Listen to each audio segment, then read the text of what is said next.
Shalom saudara. Selalu adalah suatu sukacita untuk bisa kembali berbagi tentang Tuhan Yesus Kristus bersama saudara semua. Seperti yang saya selalu sampaikan saudara sebelumnya bahwa gereja kita, gereja New Covenant ini adalah gereja yang spesial di mata Tuhan saudara ya. Karena secara pribadi saya percaya dan sudah melihat bahwa Tuhan Yesus Kristus itu benar-benar menyatakan pribadinya melalui pewahyuan-pewahyuan yang dia sudah berikan kepada kita semua. Kita bersyukur saudara bahwa Tuhan mau menyatakan dirinya kepada kita. Tuhan mau menceritakan tentang dirinya, tentang siapa dia, tentang apa isi hatinya, tentang esensinya kepada kita semua. Nah hari ini saudara saya ingin ajak kita semua untuk belajar kembali tentang suatu perayaan umat Yahudi yang disebut Sukkot saudara ya. Atau dalam Alkitab bahasa Indonesia diterjemahkan Hari Raya Pondok Daun. Nah, Sukkot ini berasal dari kata dalam bahasa Ibrani sukah yang artinya adalah kemah atau tenda, saudara ya. Nah, sebetulnya ada banyak nama untuk perayaan ini. Selain Sukkot, saudara, disebut juga Hari Raya Tabernakel, perayaan kemah untuk mengingat perjalanan orang Israel di padang gurun. Selama 40 tahun mereka dipimpin Tuhan keluar dari tanah Mesir melalui padang gurun baru masuk ke tanah perjanjian. Nah yang kedua disebut Feast of Ingathering, artinya perayaan pengumpulan hasil di Keluaran 23 ayat 16. Artinya apa saudara? Pada waktu Sukkot dirayakan ini sekitar bulan September Oktober itu adalah sebuah perayaan panen. Jadi itu adalah panen terakhir dalam tahun pertanian itu. Jadi panen terakhir ini adalah kebanyakan buah-buahan seperti delima, seperti ara, seperti anggur. Jadi ini adalah panen yang terakhir dalam masa itu. Lalu pada waktu perayaan Sukkot mereka juga berdoa untuk hujan untuk panen yang akan datang saudara. Untuk musim tanam dan musim panen yang akan datang. Nah lalu ada juga sebutan dari perayaan ini yaitu Season of Our Joy, perayaan sukacita, musim sukacita kita. Kenapa? Karena di Imamat pasal 23 Tuhan kasih perintah orang Israel supaya bersukacitalah kamu, bersukarialah kamu pada hari raya ini. Jadi mereka memang diperintahkan Tuhan untuk bersukacita, untuk melakukan perayaan saudara pada waktu Sukkot ini. Yang terakhir adalah Feast of the Nations, jadi perayaan bangsa-bangsa. Karena nantinya saudara bangsa-bangsa akan merayakan Sukkot seperti yang dinubuatkan di kitab Sakaria. Nah saudara kalau saudara tahu mungkin saudara pernah ingat dari sharing yang saya bagikan di sini bahwa ada 3 perayaan dalam agama Yahudi yang mewajibkan setiap laki-laki untuk kembali ke Yerusalem untuk beribadah dalam setiap tahun. Yang pertama adalah hari raya roti tidak beragi atau Paskah. Yang kedua adalah pada waktu Savot. Nah, yang ketiga adalah pada waktu Sukkot saudara. Jadi pada waktu Sukkot ini semua orang laki-laki Yahudi dimanapun mereka berada harus kembali ke Yerusalem untuk beribadah di Bait Suci. Nah itulah hukumnya menurut Musa pada waktu itu. Nah kita akan baca bersama-sama langsung ke Imamat pasal 23 ayat 33 sampai 36. Jadi kita baca bersama supaya makin jelas saudara ya. Imamat 23 ayat 33 sampai 36. Tuhan berfirman kepada Musa, katakanlah kepada orang Israel begini, pada hari yang ke-15 bulan ke-7 itu ada hari raya pondok daun bagi Tuhan 7 hari lamanya. Pada hari yang pertama haruslah ada pertemuan kudus, jangan kamu melakukan sesuatu pekerjaan berat. 36. 7 hari lamanya kamu harus mempersembahkan korban api-apian kepada Tuhan. Dan pada hari yang ke-8 kamu harus mengadakan pertemuan kudus dan mempersembahkan korban api-apian kepada Tuhan. Itulah hari raya perkumpulan, jangan kamu melakukan sesuatu pekerjaan berat. Nah saudara, kalau saudara perhatikan jadi harus dirayakan 7 hari. Hari pertama adalah kudus, tidak boleh bekerja. Lalu terakhir bukan hari ke-7. Tapi hari ke-8-nya Tuhan bilang hari ini kudus, jangan bekerja. Nah kita akan note ini, nanti kita akan bahas di akhir, di bagian akhir. Lalu kita lanjut ke ayat yang ke-39. Akan tetapi pada hari yang ke-15 bulan ke-7. Jadi bulan ke-7 ini adalah bulan Tisre. Kemarin Oktober orang-orang Yahudi merayakan Sukkot, saudara. Nah, pada waktu mengumpulkan hasil tanah, saudara ya. Ini kita catat di sini juga dikatakan hasil tanah. Jadi memang ini adalah perayaan panen.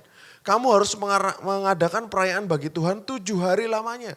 Pada hari yang pertama haruslah ada perhentian penuh, jadi sabat hari pertama. Juga pada hari ke-8, jadi 1, 2, 3, 4, 5, 6, 7. Lalu hari ke-8 harus berhenti penuh lagi.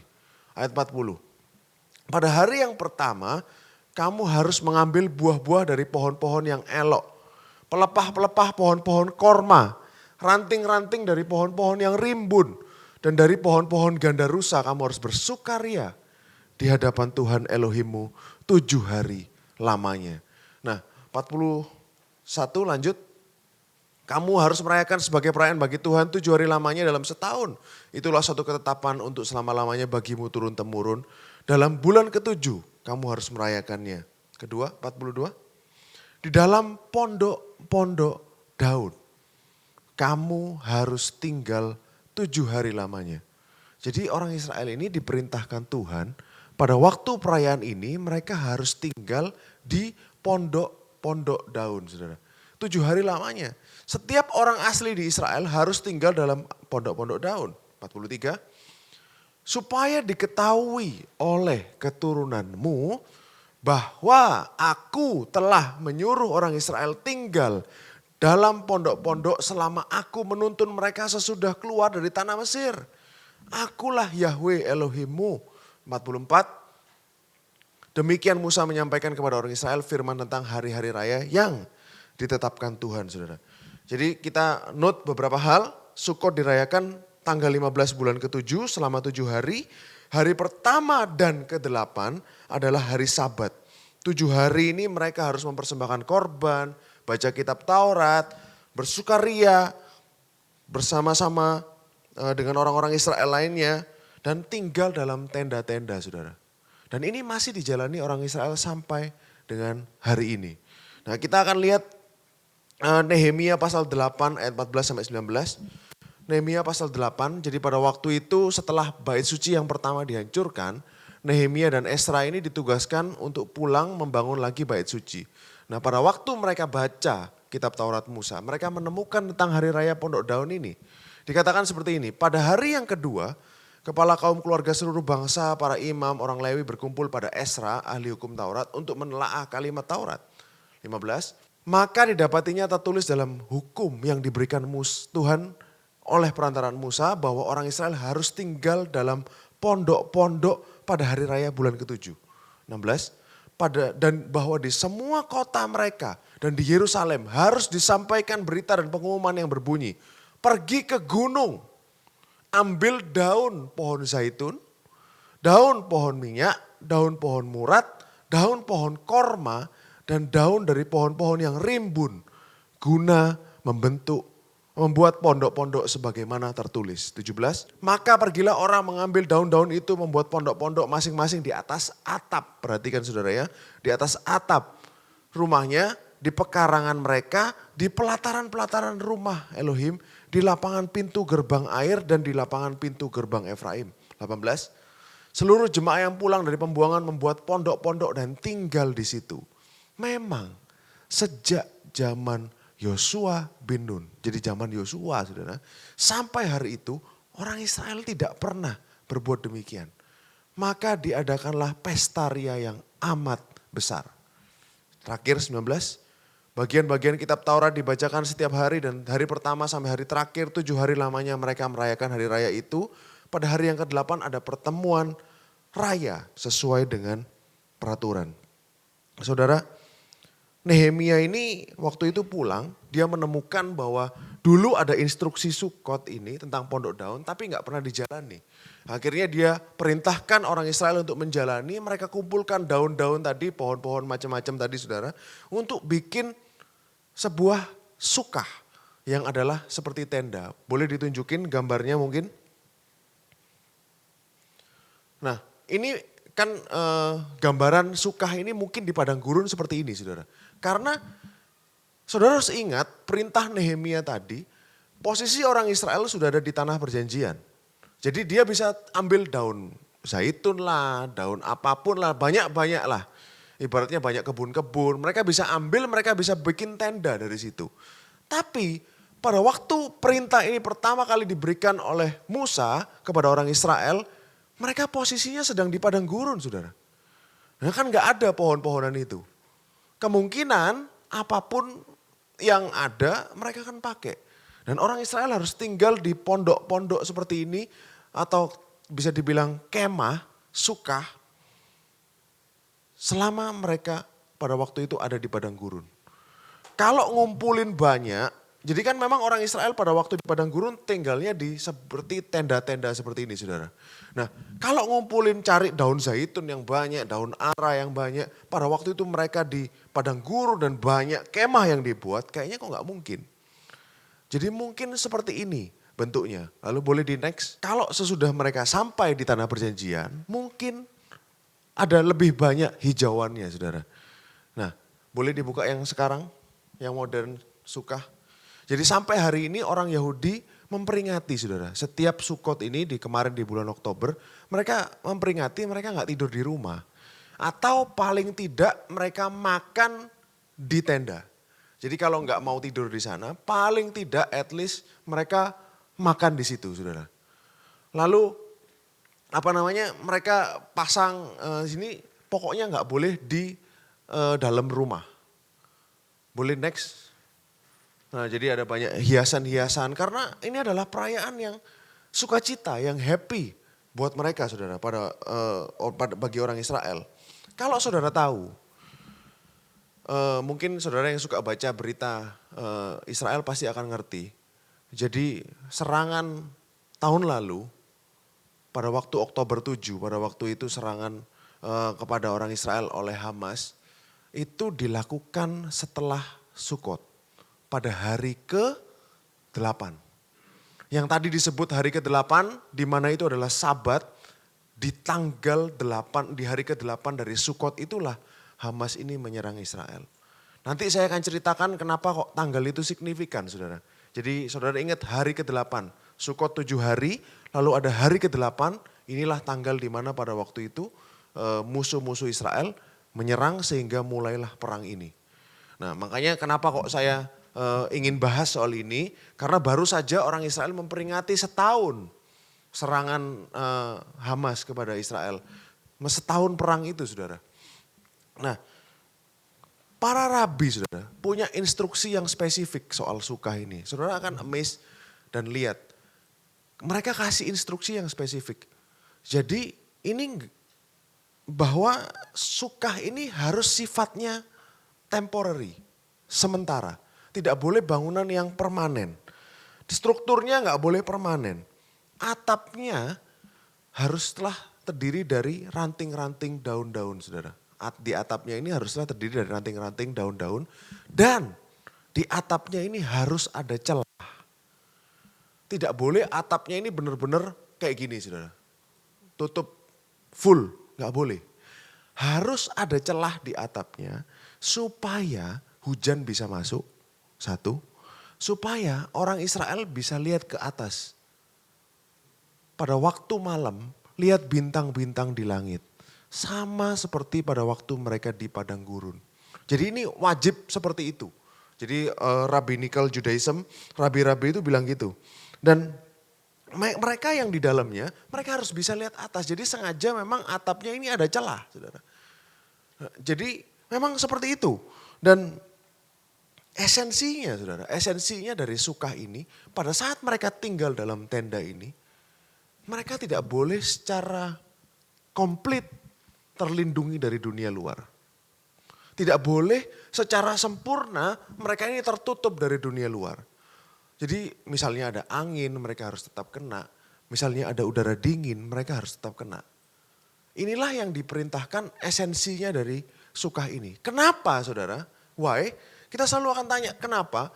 Supaya orang Israel ini ingat pemeliharaan Tuhan yang sempurna buat mereka selama 40 tahun.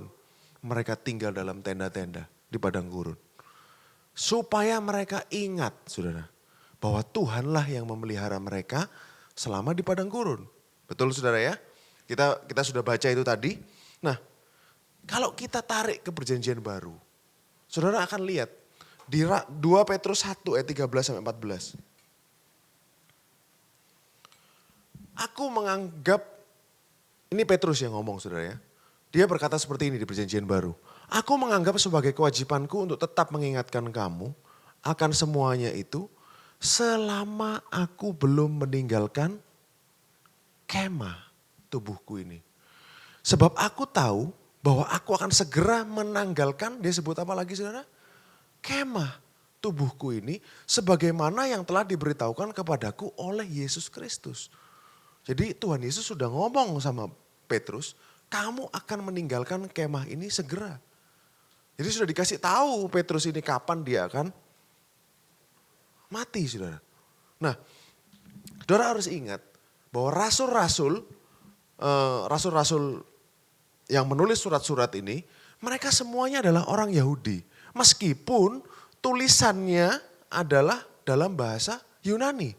Jadi apapun yang mereka taruh di situ, itu pasti ada unsur Hebraismnya. Hebraism ini artinya adalah ungkapan, peribahasa, pengertian, cara pikir orang Yahudi. Cuman ditulis dalam bahasa Yunani saudara. Nah kalau kita lihat bahasa aslinya, boleh dibuka 2 Petrus 1 ayat 13 ayat 14. Ini saudara, saudara kan lihat kata-kata tabernakel. Yang saya kasih panah, tabernakel, itu diterjemahkan kemah.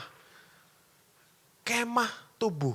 Nah saudara kan mulai jemaat NCC saya yakin sangat pinter-pinter dan bisa mulai menggambar korelasinya. Bahwa tubuh lahiriah ini digambarkan sebagai kemah. Nah buka 2 Korintus 4 ayat 16-18. Nah ini saya ingin bacakan konteksnya supaya saudara ngerti. Jadi kalau dia ngomong ini kita harus lihat mundur belakangnya. Ini Paulus yang ngomong sekarang saudara. Sebab itu kami tidak tawar hati. Meskipun manusia lahiriah kami semakin merosot, namun manusia batiniah kami diperbarui dari hari ke hari. Sebab penderitaan ringan ini mengerjakan bagi kami kemuliaan kekal yang melebihi segala-galanya jauh lebih besar daripada penderitaan kami. Dan tadi dia berbicara soal manusia lahiriah ini merosot. Jadi semakin tersiksa, mungkin mereka menghadapi persekusi, tubuhnya semakin lemah. Sebab kami tidak memperhatikan yang kelihatan, melainkan yang tak kelihatan. Karena yang kelihatan adalah sementara, sedangkan yang tak kelihatan adalah kekal. Oke lanjut, ini pasal berikutnya. Jadi nggak ada space. Lanjut di 2 Korintus 5 ayat 1. Karena kami tahu bahwa jika kemah tempat kediaman kita di bumi ini dibongkar, Elohim telah menyediakan suatu tempat kediaman di sorga bagi kita. Suatu tempat kediaman yang kekal. Yang tidak dibuat oleh tangan manusia. Amin saudara. Jadi dia bicara soal apa? Kemah tempat kediaman ini. Dia bicara soal tubuh saudara. Kita lanjut aja ayat 2. Selama kita dalam kemah ini, tubuh lahiriah, jasmani, kita mengeluh karena kita rindu mengenakan tempat kediaman surgawi. Di atas tempat kediaman kita yang sekarang ini. 3, sebab dengan demikian kita berpakaian dan tidak kedapatan telanjang. 4, sebab selama kita masih diam dalam kemah ini, kita mengeluh oleh beratnya tekanan. Jadi selama dalam tubuh ini, kita mengeluh banyak beratnya tekanan.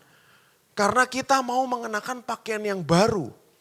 Pakaian yang baru, bicara soal apa berarti saudara? Tubuh kemuliaan. Tanpa menanggalkan yang lama supaya yang fana itu ditelan oleh hidup. Tetapi Elohimlah yang mempersiapkan kita untuk hal itu. Tuhan yang akan mempersiapkan kita. Bukan kita saudara. Yang mempersiapkan diri kita untuk mendapatkan tubuh kemuliaan itu. Tetapi Tuhan yang justru mempersiapkan kita untuk hal itu. Dan yang mengaruniakan roh kepada kita sebagai jaminan. Itu sebagai pledge. Seakan-akan sebagai down payment, sebagai DP, tanda jadi, pasti. Segala sesuatu yang telah disediakan bagi kita. Amin saudara. Boleh dibuka bahasa aslinya. Ayat 1 tadi, 2 Korintus 5 ayat 1, boleh dibuka. Saudara boleh lihat, we know for that if our earthly house, the tent, 4636 yang saya kasih panah ini, tent ini tenda saudara. Kemah. Dihancurkan, kalau kemah ini dihancurkan, Tuhan sudah menyediakan, apa saudara? Building. Jadi bukan lagi cuman tenda, tapi sebuah bangunan. Tuhan sudah siapkan kita bangunan tubuh kemuliaan itu saudara. A building from God. Kita miliki rumah yang bukan dibuat oleh tangan manusia, kekal di sorga. Amin saudara.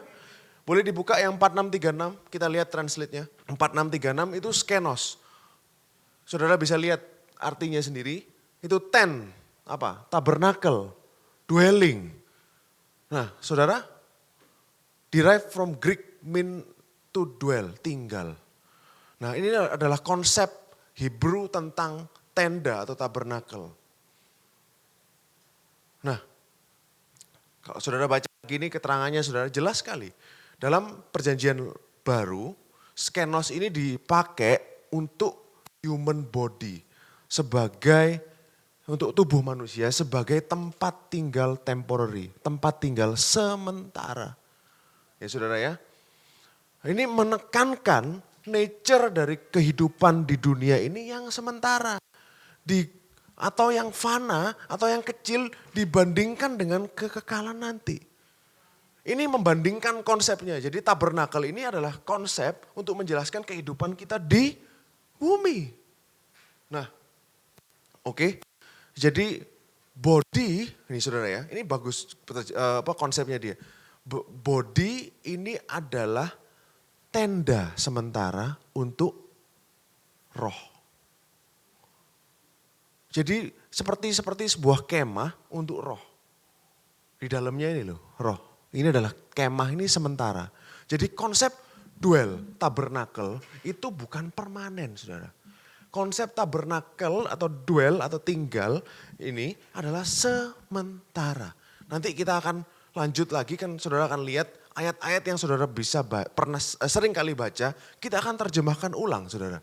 Nah lanjut, kalau saudara baca ayat-ayat ini, saya yakin NCC people pasti sangat paham. Konteks kemah yang dimaksud ini adalah tubuh kita. Nah saudara, kenapa kok Tuhan kasih gambaran seperti ini saudara? Why? Kenapa? Rasul-rasul ini pasti dapatnya dari perjanjian lama. Karena tidak ada perjanjian baru pada waktu itu. Dia pasti dapatnya dari perjalanan orang Israel. Dari Sukot, dari perjalanan mereka 40 tahun tinggal di tenda. Inilah yang mereka dapat saudara. Kalau saudara renungkan sejenak. Saudara, apa yang sudah kita pelajari saudara. Sebenarnya tenda ini menggambarkan apa saudara? Rapuhnya hidup manusia. Menggambarkan rentannya ini loh, lemahnya manusia. Makanya instruksi para rabi jelas, harus boleh bisa kena hujan. Harus ada lubangnya sehingga bisa lihat bintang. Saudara bayangin kita orang non-Yahudi, kita gak pernah tinggal di tenda mungkin saudara ya, saya gak pernah saudara. Mungkin saudara yang pernah suka camping, saudara mungkin lebih tahu dari saya. Pada saat, saudara bayangin pada saat mereka tinggal di dalam tenda itu, apa yang terjadi? Pada saat angin bertiup, kerasa gak? Kerasa. Pada saat dinginnya malam lewat, kerasa gak saudara? Kerasa. Inilah makanya Tuhan berusaha menjelaskan suatu pesan. Melalui ini rasul-rasul pun juga tahu bahwa apa yang saudara miliki tubuh saudara ini tidak sempurna. Tubuh yang saudara miliki ini sementara. Tubuh yang saudara miliki ini memang seakan-akan lemah, weak, dan prone, rentan Nah ini yang saya cari dari tadi. Kata-katanya rentan. Rentan kena ini, rentan kena itu, rentan kena hal-hal yang kurang bagus. Yes. Karena memang nature-nya seperti itu, saudara. Kenapa? Why? Kenapa kok Tuhan taruh kita di tubuh yang fana ini, kenapa nggak langsung kasih kita tubuh kemuliaan? Kenapa? Pasti kan pertanyaannya adalah seperti itu, saudara. Kenapa kalau Tuhan tahu kita ditaruh di tempat yang rentan ini, harusnya kan kalau dia sayang sama kita, dia taruh kita di rumah yang bagus dong. Kenapa ditaruh di rumah yang jelek? Yang sementara. Kenapa saudara? Kembali ke bangsa Israel. Jawabannya saudara tarik kembali ke bangsa Israel. Perjalanan mereka 40 tahun di padang gurun. Tuhan harusnya bisa dong. Kalau Tuhan, saudara kan ingat Pak Heru 2 minggu yang lalu khotbah. Bahwa ada batu yang besar. Yang Paulus bilang batu ini menghasilkan air dan mengikuti orang Israel kemanapun dia pergi. Betul saudara ya? Kalau Tuhan sanggup bikin batu segede itu untuk jalan-jalan kemana-mana ikutin bangsa Israel selama 40 tahun di padang gurun. Kenapa Tuhan gak bikinkan rumah-rumah kecil yang bisa jalan-jalan? Bisa kan saudara? Kalau di Amerika kita dulu sering lihat namanya RV. Recreational vehicle. Bisa dibawa-bawa kemana-mana. Tapi kan rumah saudara. Strukturnya aman. Strukturnya tertutup, benar-benar safe di dalam. Kenapa Tuhan 40 tahun itu dibiarin umatnya tinggal dalam tenda. Kalau Tuhan sanggup bawa batu itu riwa-riwi kemana-mana. Dia sanggup bikinin rumah-rumah kecil dong. Dibawa kemana-mana sama orang Israel. Sanggup. Tapi kenapa dia gak lakukan itu saudara? Kenapa enggak? Karena gini loh saudara, bukankah kalau saudara lihat, justru dalam keadaan yang dalam tanda kutip sedikit insecure, sedikit tidak aman, itu akan membuat saudara dan saya, berserta orang Israel pada waktu itu, bergantung sepenuhnya sama dia. Bukankah ini hidup manusia saudara? Hidup manusia itu serasa enggak aman, tapi juga kita mengalami berkat Tuhan yang luar biasa. Betul gak saudara? Orang Israel saudara, kalau kita berkaca aja sama orang Israel, bukti yang sangat konkret.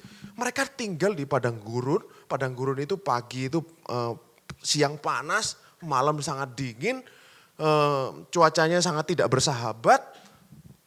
Mereka ditidurin sama Tuhan di tenda-tenda, tapi Tuhan pelihara dengan sempurna. Betul saudara? Dia kasih mana, dia kasih air lewat batu itu. Tuhan kasih burung puyuh. Bahkan Ulangan 29 ayat 5 boleh dibuka. Ulangan 29 ayat 5. Dikatakan apa? Tuhan ini yang bilang, 40 tahun lamanya aku memimpin kamu berjalan melalui padang gurun. Pakaianmu tidak rusak. Dan kasutmu tidak menjadi rusak di kakimu. Bahkan 40 tahun berjalan, pakaian gak pernah rusak. Ini Tuhan yang ngomong saudara. Sepatunya, sandalnya gak rusak. Padahal itu di padang gurun. Bukan di mall saudara. Kenapa? Karena apa? Justru bukankah dalam hidup kita merasakan seperti itu. Seakan-akan kok kadang-kadang merasa gak aman ya. Aduh kok gak enak ya. Kok gini ya. Situasi yang tidak ideal. Tapi di saat yang sama berkat Tuhan itu selalu supply kita. Berkat Tuhan itu selalu cover kita. Kalau kita ditaruh di tempat yang sangat aman, kita gak akan berharap pada dia saudara. Memang kelihatannya rumah kita, ini kemah kita ini sementara, yes gak aman, insecure, rentan, yes itu benar. Tapi dari situlah penyertaan Tuhan dan pemeliharaan Tuhan kepada kita nyata. Saudara dari situ kita bisa melihat, oh iya Tuhan tuh punya plan, Tuhan tuh punya rencana. Dia gak pernah ngawur naruh itu. Dia taruh kita di sini pakai tubuh yang fana ini supaya kita bisa mengalami penyertaannya dia dan berkatnya dia yang selalu ada buat kita. Mana itu nggak pernah nggak ada loh setiap hari saudara. Selalu ada. Saudara bisa bayangin nggak orang Israel pasti mikir, ini besok datang nggak mananya ya? Besok datang nggak ya? Besok kita makan nggak ya? Mereka nggak tahu loh. Padang gurun saudara, nggak ada tempat untuk bercocok tanam. Tapi Tuhan buktikan 40 years, 40 tahun. Dia sempurna tidak pernah kelewatan ngasih makan orang Israel saudara. Amin saudara. Begitu juga dalam hidup kita. Memang terkadang ada keadaan yang kurang ideal. Tapi saudara ketahuilah, memang di set Tuhan keadaan tidak ideal. Supaya apa? Supaya kita bergantung sama dia. Karena begitu manusia mendapatkan sesuatu yang ideal, begitu manusia merasa bisa, apa tendensinya saudara? Sombong. Cepat sekali sombong. Manusia itu makhluk yang cepat sekali sombong. Nah, saya kadang-kadang kita punya pekerjaan yang enak, kita sudah punya gaji bulanan yang enak, punya perusahaan yang oke, aja udah merasa yang memprovide, yang menyediakan buat kita adalah pekerjaan ini. Bukan saudara. Yang memberi makan saudara setiap hari bukan perusahaan saudara, bukan bos saudara. Yang berikan saudara makan setiap hari adalah Tuhan. Sadari itu saudara. Saya sendiri pun sering lupa. Makanya kita merasa khawatir, kita merasa aduh ini usaha kita merasakan oh ya ini punya aku, ini safety-ku, ini zona nyaman. Gak ada saudara. Zona nyaman kita adalah Yesus Kristus. Bahwa dia sudah sediakan semuanya buat kita. Kalau bangsa Israel setiap hari dikasih mana, besok saudara juga akan makan. Saudara gak akan pernah gak makan. Karena Tuhan kita akan selalu memelihara kita. Amin saudara. Makanya pada saat kita lihat pewahyuan, kita lihat Tuhan nyatakan kepada kita, oh iya selama ini yang memelihara kita adalah Tuhan. Selama ini yang memelihara kita adalah Tuhan. Saudara, saya juga dari dulu saudara, saya ini pribadi saudara ya, saya selalu kurang respect dengan pelayan Tuhan yang gak kerja. Selalu. Tapi Tuhan kemarin pada waktu sebelum prepare ini Tuhan tegur saya. Sebagaimana Tuhan pelihara saya, karena saya punya kerjaan, begitu juga Tuhan pelihara mereka yang melayani.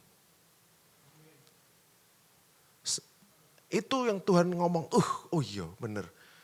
Tuhan memang yang pelihara kita. Seringkali kita remehkan konsep, oh ya Tuhan yang pelihara. Oh ya Tuhan yang pelihara. Kita remehkan, oh ini orang malas ini Tuhan yang pelihara.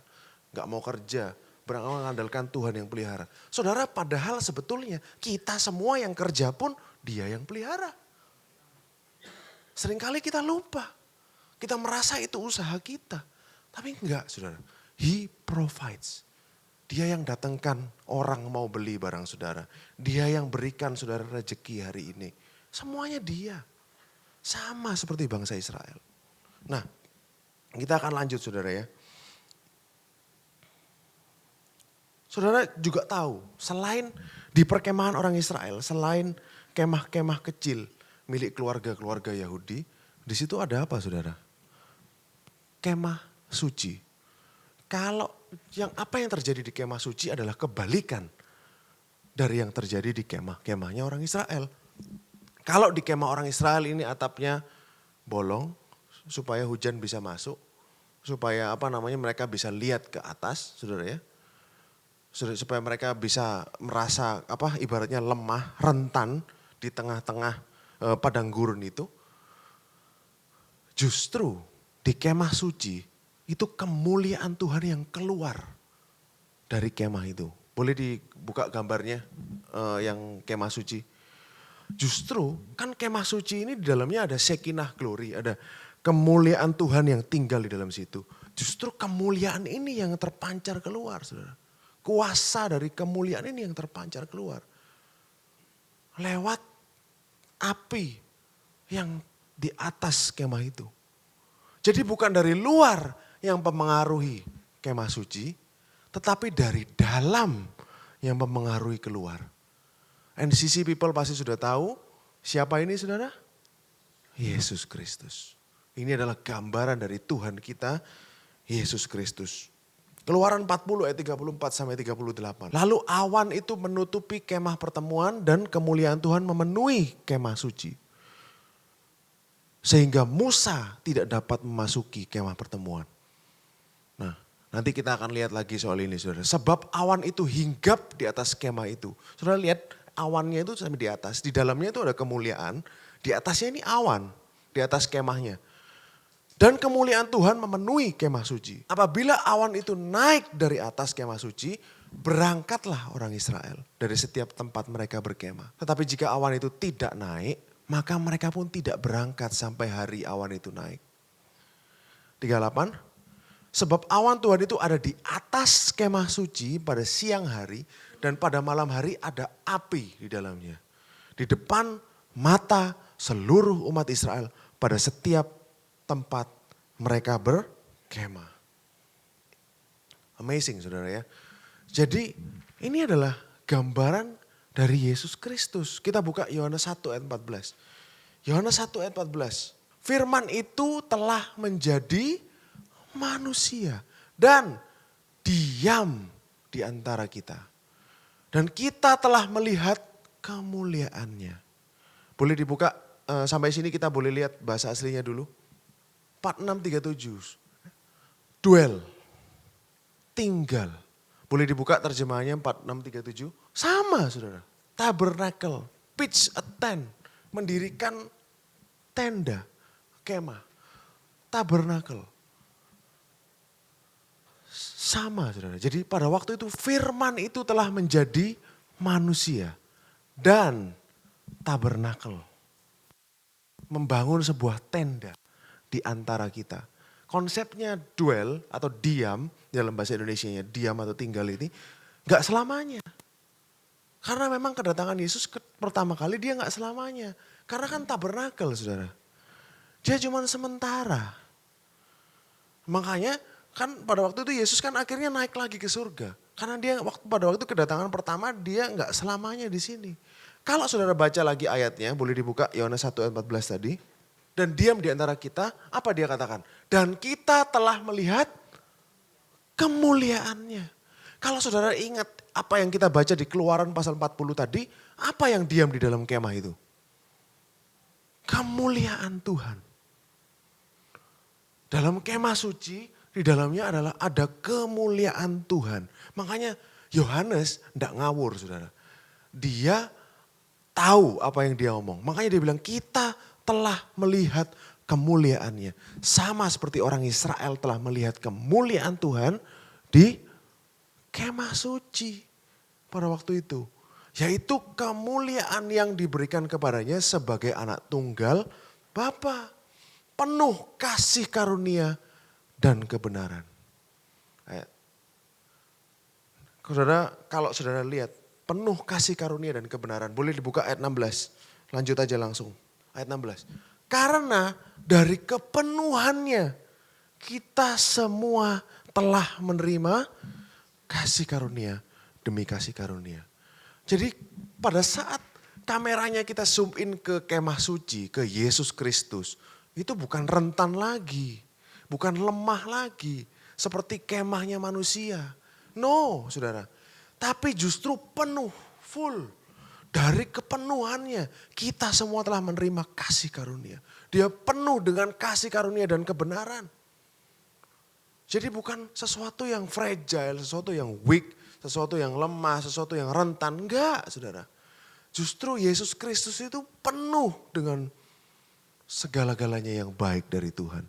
Makanya pada saat dia di bumi, dia berjalan di bumi, dia sentuh orang kusta. Bukan dia yang ketularan kusta, tetapi orang kustanya yang ketularan sembuh. Justru kehidupan yang overflow ini, kuasa kehidupan yang meluap-luap dari Yesus, nyamber ke orang itu sehingga dia sembuh. Pada saat dia sentuh kematian, orang yang mati itu anaknya janda di Nain, dia pegang tangannya, bangun saudara. Ini loh Tuhan kita. Full of grace and truth. Kasih karunia demi kasih karunia. Lain dengan manusia. Kontras saudara. Kontras. Karena dia Tuhan yang incarnate. Tuhan yang menjadi inkarnasi. Tuhan yang berinkarnasi. Kata-kata karne itu artinya apa? Daging. Jadi Tuhan yang masuk ke dalam daging. Itulah namanya inkarnasi. Jadi beda dengan kita saudara. Dia penuh kemuliaan. Makanya kita bergantung sama dia. Kita hanya berharap kepada dia. Jangan arahkan harapan kita kepada yang lain. Kepada diri kita sendiri, kepada sekitar kita, kepada apa yang kita miliki. Jangan saudara. Kepada usaha kita, enggak. Kita berharap kepada dia. Kenapa kok Rasul Yohanes, ini maksudnya enggak kebetulan saudara ya. Kenapa Rasul Yohanes tuliskan ini di pasal 1 dari kitabnya? Kenapa saudara? Karena gini, banyak pelajar Alkitab yang sudah mulai agree dan mulai menerima bahwa Yesus itu lahirnya pada waktu Sukot. Bukan pada waktu Natal. Makanya Yesus lahirnya pada waktu Sukot, oleh karena itu Yohanes ngomongnya gini saudara. Dia tabernakel di antara kita. Pasti saudara sudah pernah dengar banyak argumen bahwa Yesus bukan lahir di bulan September. Saya jelaskan singkat aja. Nggak mungkin Maria dan Yusuf hamilnya udah tua, usia kehamilannya udah tua. Dia mau jalan dari Nazaret ke Bethlehem di musim dingin. Desember adalah musim dingin saudara. Nggak mungkin saudara. Terlalu beresiko. Terus lalu pada waktu itu kenapa kok penginapan di Bethlehem habis? Bethlehem kota kecil saudara. Kalau gara-gara sensus, saudara ingat kan ada sensus dari Kaisar Agustus saudara ya. Ini kok jadi khotbah Natal saudara. Jadi ada sensus dari Kaisar Agustus suruh orang pulang ke negara asalnya untuk didaftar. Tapi kan Bethlehem kota kecil, seberapa banyak sih orangnya? Kenapa kok Bethlehem bisa sampai full, Maria dan Yusuf sampai gak bisa menemukan tempat untuk tinggal? Karena Sukot. Karena pada waktu Sukot, tadi yang saya bacakan buat saudara, bahwa seluruh laki-laki Yahudi harus pulang ke Yerusalem. Sedangkan Yerusalem, Bethlehem itu kan saudara tahu sendiri dekat sekali. Mungkin mereka beribadahnya di Yerusalem, nginepnya di Bethlehem. Makanya full. Pada waktu perayaan-perayaan Paskah, Savot, Sukot, itu Yerusalem pasti meledak. Populasinya pasti over. Karena semuanya datang ke sana saudara. Oleh karena itu overflow dan gak bisa ada tempat nginap. Nah kalau saudara ingat juga pada waktu itu kemungkinan juga Maria dan Yusuf ini jalan dari Nazaret ke Bethlehem bareng rombongan orang yang mau ke Yerusalem. Sehingga mereka aman. Karena cukup beresiko juga kalau cuma mereka berdua saudara. Jadi mereka ikut rombongan orang yang mau beribadah di Yerusalem. Kan dekat Yerusalem Bethlehem. Untuk safety. Kalau saudara ingat, malaikat bilang apa saudara? Nah pada waktu Lukas 2 ayat 10, boleh buka. Pada waktu malaikat datang ke gembala. Nah ini kan poin lagi. Gembala gak mungkin menggembalakan dombanya di padang pada waktu winter, musim dingin. Kedinginan dombanya saudara.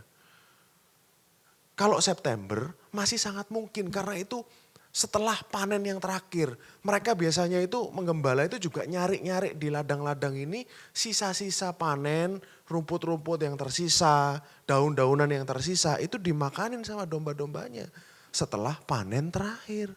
Itu sangat mungkin saudara. Lalu dikatakan malaikat bilang apa? Jangan takut sesungguhnya aku memberitakan kepadamu apa? Kesukaan besar untuk seluruh bangsa. Kalau saudara ingat awal khotbah saya tadi, Salah satu sebutan dari Sukot apa saudara? Season of great joy.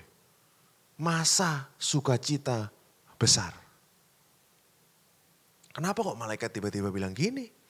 Ada kesukaan besar bareng sama Sukot.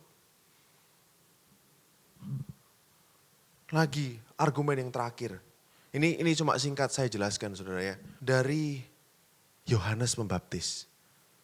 Jadi kalau pada waktu Paskah, orang Yahudi merayakan yang namanya Passover Seder, makan malam Paskah. Di situ ada 5 cawan. Ada macam-macam nama cawannya. Yang terakhir sebagai penutup adalah cawan Elia. Karena mereka percaya pada waktu Paskah itu Elia akan datang untuk mempersiapkan jalan buat Mesias.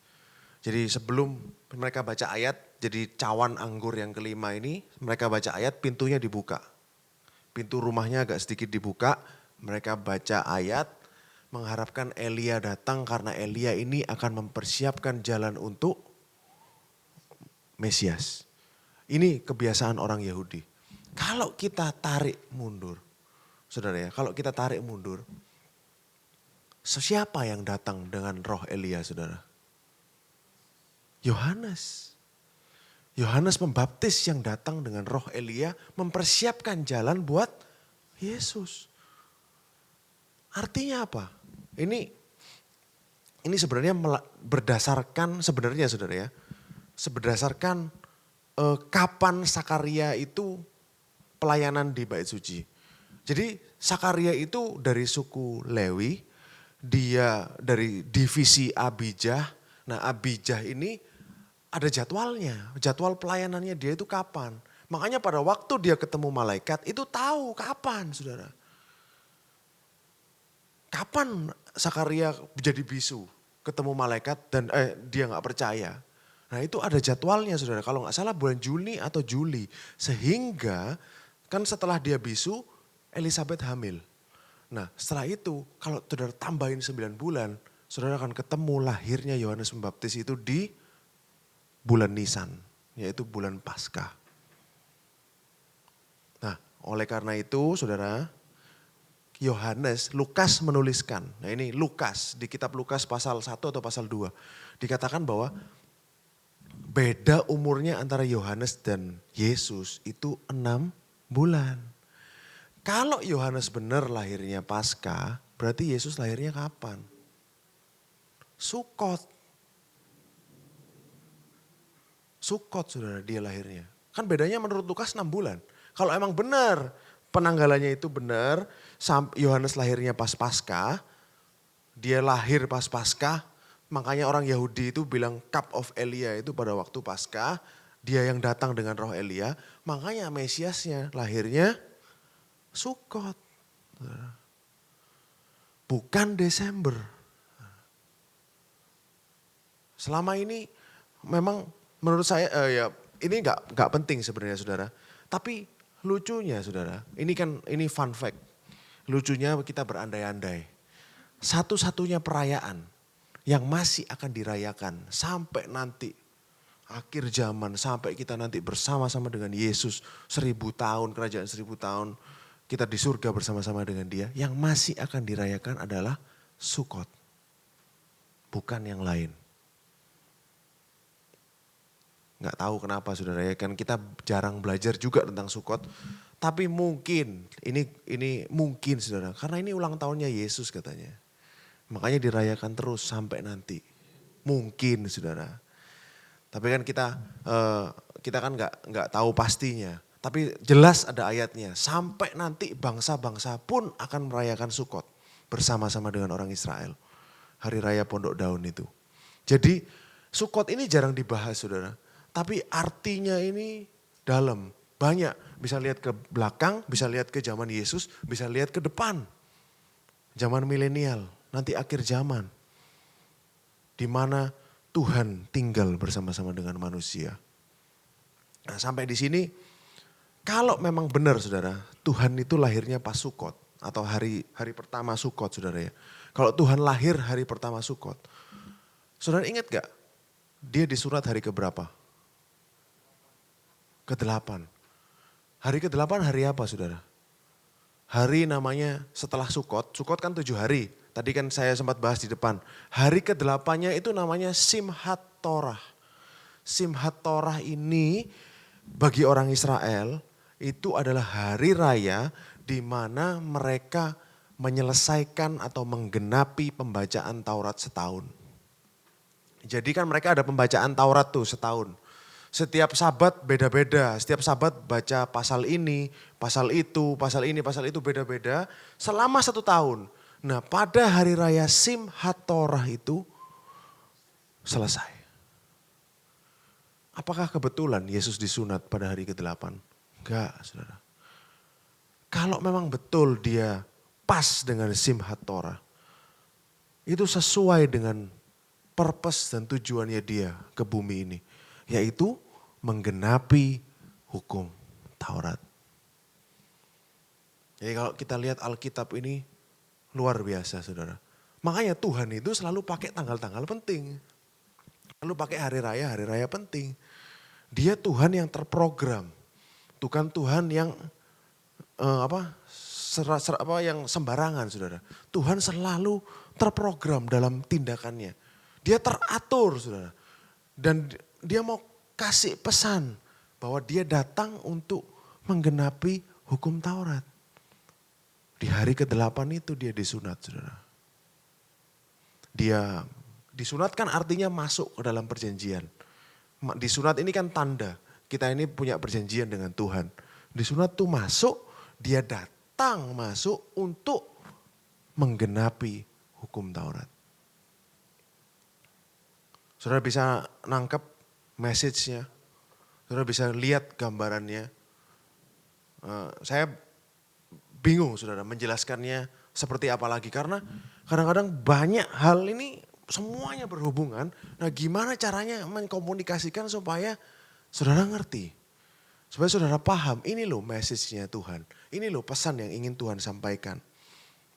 Nah saudara dari pembahasan ini, kalau saudara lihat mundur lagi ke belakang, saya ajak saudara untuk buka bersama-sama Bilangan 9 ayat 15 sampai 20. Pada hari didirikan kemah suci, awan menutupi kemah suci, kemah hukum Elohim. Pada waktu malam sampai pagi awan itu ada di atas, kelihatan seperti api. 16.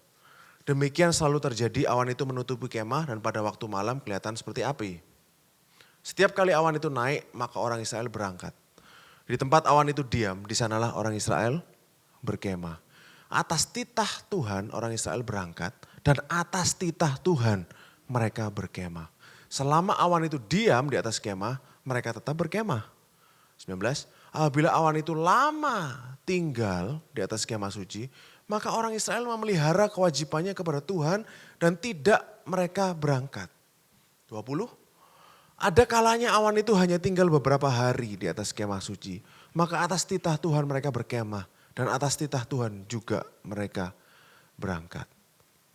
Sebagai penutup saudara ya, kalau saudara lihat, kalau saudara tahu bahwa sukah atau kemah ini adalah kita, tubuh kita. Orang Israel yang tinggal dalam sukah itu gambaran dari kita. Bukankah hidup kita juga seperti ini saudara? Pada saat awan itu naik, kita berangkat. Pada saat awan itu tinggal, kita tinggal. Inilah kehidupan orang percaya. Inilah kehidupan kita sebagai orang-orang yang sudah memiliki Roh Kudus di dalam hati kita. Kita ikut kemana dia pergi. Ikut berjalan dalam roh. Ikut berjalan sesuai dengan arahannya Tuhan. Tuhan bilang jalan ya jalan. Tuhan bilang berhenti ya berhenti. Itu loh hidup kita sekarang saudara. Sesimpel itu. As simple as that. Seringkali kita membuat segalanya lebih rumit daripada yang seharusnya. Tapi sebenarnya kehidupan kita sebagai orang percaya yang sudah diselamatkan adalah ikut Roh Kudus. Dia dekat kok. He's close. Saudara kalau saudara lihat lagi, saudara ingat. Sebenarnya kemah suci ini tujuannya buat apa sih? tujuannya kemah suci ini adalah Tuhan agar bisa bersama-sama dengan manusia. Yes, dia repot-repot ciptakan sistem pengorbanan. Kamu harus sembelih domba, sembelih lembu, harus ini, harus itu, ritual-ritual dia buat. Semuanya menggambarkan Kristus supaya manusia bisa mendekat kepada dia. Betul saudara ya, supaya kita bisa mempunyai akses kepada dia, supaya kita bisa masuk ke dalam ruang Maha Kudus, supaya kita bisa masuk ke ruang kudus, harus melakukan korban-korban itu. Ritual-ritual itu yang Tuhan ciptakan agar kita bisa mendekat. Nah, pertanyaan saya, sebenarnya yang perlu mendekat ini siapa? Kita, saudara ya. Tuhan sudah kenal kita. Dia yang menciptakan kita, dia yang membentuk kita di rahim ibu kita, dia yang kenal kita luar dalam. Betul saudara? Dia tahu kok, dia gak perlu dekat, dia udah tahu kita siapa, dia udah kenal kita, lawang dia yang menciptakan kita. Amin saudara? Tetapi Tuhan mau mendekat kepada kita, dia mau membuka akses dengan cara seperti korban-korban yang ribet tadi, supaya kita bisa mendekat kepada dia. Dan kalau sudah dekat ngapain saudara? Kenal. Supaya, karena Tuhan tahu kita perlu kenal dia. Jadi Tuhan sudah saya jelaskan ulang. Tuhan sudah mengenal kita. Dia sebenarnya nggak perlu dekat-dekat dengan kita. Dari jauh pun dia sudah kenal siapa kita. Lalu pada waktu di padang gurun dia mau dekat kepada manusia. Dia ciptakan sistem untuk mendekat kepada dia. Penebusan dosa, pengampunan dan yang lain-lain. Supaya manusia bisa dekat sama Tuhan. Nah kalau sudah dekat tujuannya apa saudara? Kenal. Supaya kita tahu siapa dia. Supaya kita kenal pribadinya. Supaya kita tahu apa yang jadi pikirannya. Supaya kita tahu apa yang berat di hatinya. Apa yang menjadi concernnya dia. Jadi bukan kebalikannya justru Tuhan yang mau kita kenal sama dia. Supaya kita bisa berhubungan dengan dia. Jadi Tuhan itu sangat baik saudara. Makanya tujuan dari kita hidup hari-hari ini adalah untuk semakin hari semakin kenal siapa dia. Bukan yang lain saudara. Bukan yang lain. Dia buka aksesnya dengan dia mati di kayu salib supaya kita bisa masuk. Kalau sudah masuk ngapain? Ya kenal. Bersekutu dengan dia. Semakin intim, semakin dekat dengan dia. Dia rela mati supaya kita punya akses untuk menuju kepada dia. Padahal sebenarnya kita yang butuh. Tapi dia yang korban buat kita. Seharusnya yang butuh yang korban. Tetapi ini Tuhan yang gak butuh justru dia korban buat kita yang butuh. Amin saudara. Begitu indahnya dia, begitu baiknya dia. Lalu kalau saudara lihat lagi zoom out mundur. Bangsa Israel dibebaskan dari perbudakan Firaun di Mesir. Betul saudara? Sama enggak seperti kita? Sama. Kita dibebaskan dari perbudakan siapa saudara? Dosa. Sama. Bangsa Israel dilepaskan dari perbudakan Firaun, kita dilepaskan dari dosa. Lalu, saudara ya, ini blueprintnya. Lalu kita di padang gurun, bangsa Israel di padang gurun 40 tahun. Hidup dalam kemah dan tenda. Kita di bumi ini pakai tenda kita yang adalah tubuh kita ini. Apakah selamanya? Enggak saudara. Apakah selamanya orang Israel ada di padang gurun hidup di tenda? Tidak saudara. Begitu juga kita di bumi ini, kita tidak selamanya di sini. Orang Israel masuk ke tanah perjanjian. Saudara lihat berkatnya apa di situ. Kamu akan masuk ke rumah-rumah yang tidak kamu bangun. Kamu akan mengambil hasil dari ladang-ladang yang tidak kamu tanami. Betul saudara? Begitu juga saudara dan saya. Nanti setelah selesai di dunia ini, menanggalkan kemah kita. Kita akan masuk ke building, ke rumah yang bukan kita yang bangun. Tetapi yang bangun siapa saudara tadi? Tuhan sendiri. Jadi bukan effort manusia, bukan usaha manusia saudara. Begitu indah. Pada saat saudara bisa lihat Alkitab ini dengan diterangi oleh Kristus, saudara akan lihat semuanya itu indah. Blueprintnya dia sudah siapkan. Kita gak akan selamanya di bumi ini. Tidur di tenda ini gak akan selamanya saudara. Nanti kita sudah disediakan tubuh kemuliaan. Rumah yang dibuat bukan oleh tangan manusia. Tetapi oleh Tuhan sendiri. Sampai hari itu tiba. Kita di padang gurun ini, tinggal di tenda ini. Apa kerjaan kita saudara? Ngikuti arahan Roh Kudus. Ikuti pimpinan Roh Kudus. Kemana dia mau pergi. Kita hidup hari demi hari untuk mengenal dia. Dan semua yang dia sudah kerjakan. Dan semua yang sudah dia berikan buat kita. Tuhan saudara mengasihi saudara. Kalau saudara lupa semua yang saya katakan hari ini. Karena sedikit ruwet saudara. Ingatlah satu hal. Tuhan mengasihi kita. Dan dia sangat cinta buat saudara. Lebih daripada saudara cinta kepada diri saudara sendiri. Makanya dia katakan apa? I have loved you with an everlasting love. Aku sudah mengasihi kamu dengan kasih yang kekal. Artinya apa saudara? Artinya apa? Kalau saudara renungkan itu. Saudara artinya Tuhan ngomong. Aku dulu mengasihi kamu sudah sejak dulu. Aku sekarang mengasihi kamu dan sampai selama-lamanya aku tetap mengasihi kamu. Itulah cinta yang Tuhan miliki buat kita. Amin. Mari kita berdoa saudara. Terima kasih Tuhan Yesus, terima kasih atas berkat-Mu, terima kasih atas revelation, pewahyuan tentang betapa besar dan indahnya cinta-Mu buat kami Tuhan. Hanya percaya kami tidak selama-lamanya di sini Tuhan. Kami rindu dan kami sangat-sangat merindukan tanah perjanjian. Rumah yang permanen, rumah yang Engkau buat kami sudah. Yang sudah Engkau sediakan buat kami. Dan kami akan di sana bersama-sama dengan Engkau. Sampai dengan hari itu Tuhan, Engkau pimpin setiap jemaat NCC. Engkau pelihara mereka Tuhan. Engkau nyatakan cinta-Mu kepada mereka setiap hari. Semakin nyata, semakin nyata, semakin nyata. Di padang gurun yang disebut bumi ini Tuhan. Kami akan mengalami cinta-Mu yang luar biasa. Terima kasih Tuhan, terima kasih. Saya selesai berbicara Tuhan, tapi Engkau belum. Setiap hari Engkau nyatakan kepada mereka. Engkau berkati mereka Tuhan.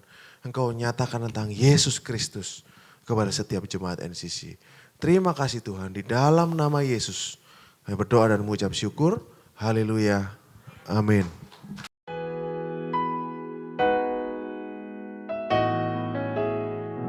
Puji